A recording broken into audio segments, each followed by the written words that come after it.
Amira's life took a devastating turn when her mother passed away. She was only 10 years old. Her father, Mr. Yusuf, struggling to make ends meet, decided to move to the Netherlands with his life savings to find better opportunities.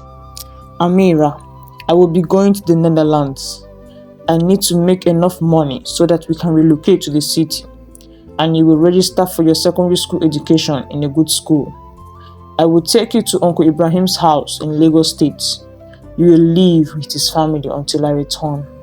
I promise to return with a lot of money. No, Daddy, I don't want to go there. I want to travel with you. Mr. Yusuf convinced Amira that things would get better as soon as he's back from the Netherlands. After Amira agreed to go to her uncle's house, they traveled all the way from Kano to Lagos State. He handed her over to his brother Ibrahim and his family to take care of her. Mr. Ibrahim had twin sons, Ali and Omar, and a wife, Mrs. Fatima.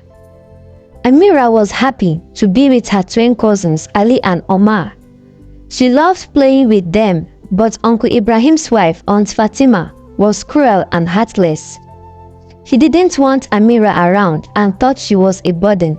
I will give you another punch on your silly face if I see you anywhere close to my sons. 2 years passed, then disaster struck again. Amira's father, Mr. Yusuf, was returning home from abroad, but his plane crashed. Uncle Ibrahim was stunned when he read the news, just hours before his brother had called him to say he was arriving home that day. Ibrahim desperately tried calling Yusuf, but his phone was unreachable, then switched off. Uncle Ibrahim shared the heartbreaking news with his family and neighbors, who read about it in the newspapers. Amira wept uncontrollably, feeling like an orphan. Ibrahim took good care of her. He enrolled her in the same school with his sons, Ali and Omar, who were 7 years old. Amira helped by walking Ali and Omar home from school every day. Why would this stupid orphan be going to the same school with my sons? How can my husband be wasting school fees on this girl? In fact, she must pay for this. Aunt Fatima was cruel to Amira. At 12 years old, Amira did all the household work, laundry, cleaning and cooking. Mr. Ibrahim traveled often to work, while Fatima gave orders and did little. When Mr. Ibrahim returned, Fatima pretended everything was fine, but when he left, she mistreated Amira again. Aunt Fatima overworked Amira, sending her to the market after school and late at night. She often went hungry and didn't eat well when Mr. Ibrahim was away. Her workload was too much for her age. Every day, Aunt Fatima gave her many tasks before school, making her late or even miss classes. You see this your small stinking mouth? If you open this your smelling mouth and tell your uncle anything, I will kill you and you will go and join your parents in heaven. Nonsense. Amira, you are not going to school today. Now, go to the market and buy me some vegetables. When you come back, make sure you wash all the clothes I have packed outside for you. And after that, go and pick my sons from school. When you are back, go to the farm and weed it. I'm sure I have made myself clear. Amira's life was a never-ending struggle. Every day felt the same, hard work and loneliness, but she found comfort in learning and did well in school, despite her difficulties. Over time, Amira's strength began to fade. She felt treated like a servant, not a family member. She lost confidence and wondered if anyone truly cared about her. One day, Amira's teacher, Mrs. Johnson, noticed her tired eyes. Mrs. Johnson asked Amira if she was fine. Amira was scared to talk, but Mrs. Johnson was kind and made her feel better. I live with my uncle and his family. My uncle's wife treats me badly whenever my uncle travels for work.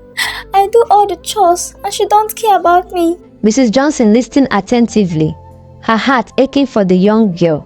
She promised to help her. And so Amira's journey towards hope and redemption began. One day, Amira fell very ill, and her uncle Ibrahim's absence left him unaware of the situation. Fatima failed to take her to the hospital, claiming she doesn't have money. Amira's condition worsened, and she wasn't able to go to school and found it hard to do her house chores. Fatima forced her to work even in her condition. You silly orphan! You think I don't know that you were just pretending to avoid your chores? I was once your age, so you can't deceive me. Will you get up from there and get to work before I curse you, little witch? You are just a waste of space. My sons are more important than you will ever be. On a Saturday morning, Amira, feeling very sick, sat in front of the house under the morning sun. Aunt Fatima and her sons had left for a wedding ceremony, leaving Amira alone. As the day passed, Amira's fever got worse. She had an idea. She packed a few belongings. She felt it was a great opportunity to escape. She walked aimlessly in the street and didn't even know her destination. She wanted to go as far as possible. It got dark. She managed to get to the market, but was too weak to continue, so she sat by a corner and covered herself with a blanket to protect herself from the cold. She was spotted by Mrs. Johnson, who was shopping for fruits. Mrs. Johnson was shocked to see Amira out so late and approached her. Seeing her illness and rising temperature, she took her home and nursed her back to health. As she recovered, she shared her heartbreaking story. This can't continue, Amira. We will report on Fatima's abuse to Uncle Ibrahim and the authorities, and I promise you that you will never go back to that woman again. After 2 days passed, Ibrahim returned with Yusuf, Amira's father, who was presumed dead. Fatima's eyes widened in shock as she opened the door. The nobles were surprised to see Mr. Yusuf and wondered if he's truly the one. Is that a ghost? Yusuf is alive? Yusuf is back? Ibrahim explained. My brother Yusuf didn't get into the plane that crashed. He missed the flight and decided to stay for 6 months before coming home. His phone died, so I couldn't reach him that day. Then yesterday morning, he called me to pick him up from the airport. I was shocked to see him and overjoyed that he is alive. Where is Amira? Call her to come see her father. Amira ran away 3 days ago. I don't know where she is. What? How could you lose my daughter? Fatima, where is Amira?